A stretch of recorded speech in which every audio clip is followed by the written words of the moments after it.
President Donald Trump said Friday that he's suspending trade talks with Canada over its plans to continue with its tax on technology firms, which he called a direct and blatant attack on our country.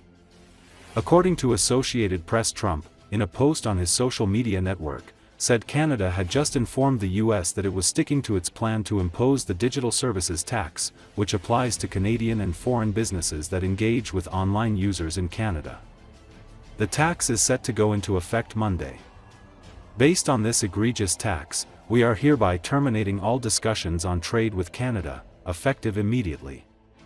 We will let Canada know the tariff that they will be paying to do business with the United States of America within the next 7-day period, Trump said in his post. Canadian Prime Minister Mark Carney said his country would continue to conduct these complex negotiations in the best interests of Canadians. It's a negotiation. Trump later said he expects that Canada will remove the tax. Economically, we have such power over Canada. We'd rather not use it, Trump said. It's not going to work out well for Canada. They were foolish to do it. When asked if Canada could do anything to restart talks, he suggested Canada could remove the tax, predicted it will, but said, "It doesn't matter to me." Trump's announcement was the latest swerve in the trade war he's launched since taking office for a second term in January. Progress with Canada has been a roller coaster, starting with the U.S. president poking at the nation's northern neighbor and repeatedly suggesting it would be absorbed as a U.S. state. Carney visited Trump in May at the White House, where he was polite but firm.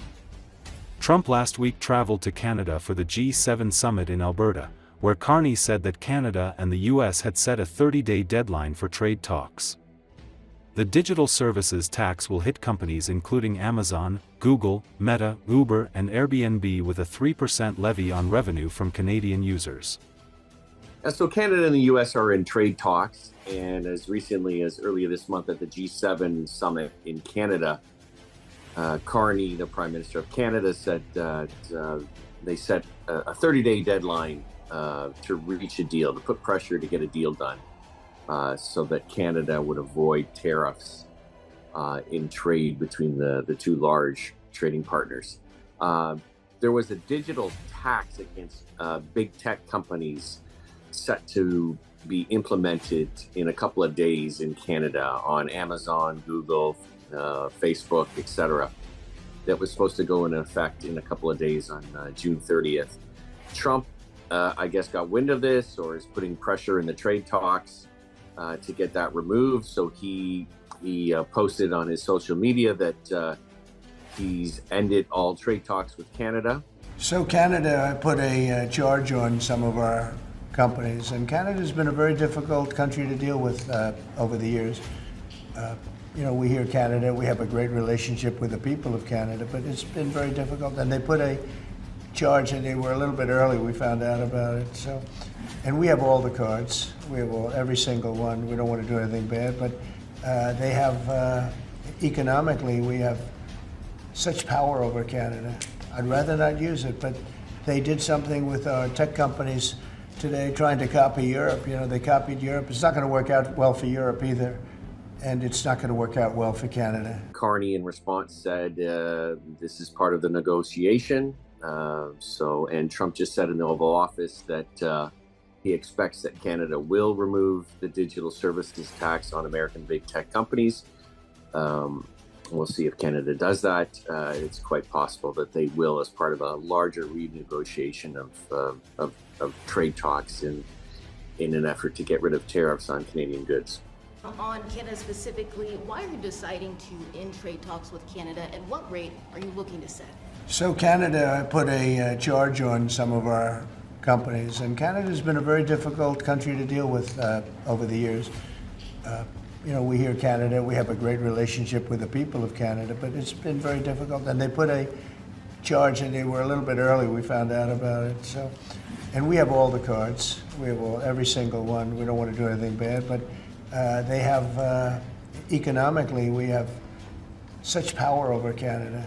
I'd rather not use it, but they did something with our tech companies today, trying to copy Europe. They copied Europe. It's not going to work out well for Europe either, and it's not going to work out well for Canada.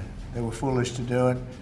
So I said, we're going to stop all negotiations with Canada right now until they straighten out their act. Okay? Is there anything Canada can do to change their mind about this? Well, no, they put a tax on companies that were American companies that they shouldn't, a very severe tax. And yeah, I guess they could remove it. They will, but I don't really, I mean, it doesn't matter to me. We have all the cards. We have all the cards. You know, we do a lot of business with Canada, but relatively little. They do most of their businesses with us. And when you have that circumstance, you treat people better. They sue all our companies. They're constantly suing Apple and Google and all of these companies, and they're getting, you know, in front of judges that essentially almost work for them. You said a moment ago that it won't work out very well for Europe on trade. Does that mean you want to cut off those negotiations as well and just tell them what? No, well, they've been very tough. The European Union was formed in order to take advantage of the United States on trade. That was why they were formed, and they're nasty. They're very nasty.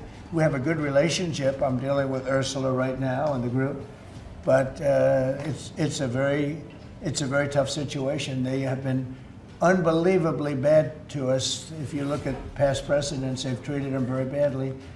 They're being very nice to me because I get it. I know the system, and we have the cards. We have the cards far more than they do, and they have not treated us well, and they're coming to us right now. You know, I said I was going to put on a 50% tariff. As soon as I said that, I put it out on Truth. As soon as I said that, they came to the table. They didn't want to come to the table. My people were telling me, Scott was telling me, and the whole group was telling me that not a good situation. They want to tap it down the line. They don't want to really deal. So I said, we're going to put a 50% tariff on you. And Howard, as you know, was very much involved, Lutnick, Commerce, and he said they don't want to talk. As soon as I put that on, I was getting calls from them like, can we meet tomorrow? And the problem is they have a lot of very unfair taxes. They have a lot of taxes that you wouldn't put on, and they sue all our companies. They're constantly suing Apple and Google and all of these companies, and they're getting, you know, in front of judges that essentially almost work for them. I guess they do work for them. They're European Union judges, and they're getting these crazy rewards. Apple was fined $17 billion, and others are being fined tremendous numbers of dollars. They're nasty people. And I don't want them affecting U.S. companies. I don't want that. If anybody's going to affect a U.S. company, I want it to be us. And if they're going to have to pay a penalty or a fine, let it be to us. So they've done this for a long time, for years, but they're very nasty. The European Union's very nasty, there's no question. But they'll learn not to be so nasty very soon. They know that. They know it's coming. Do the debt. Now, I've instructed my people not to do any debt beyond 9 months or so.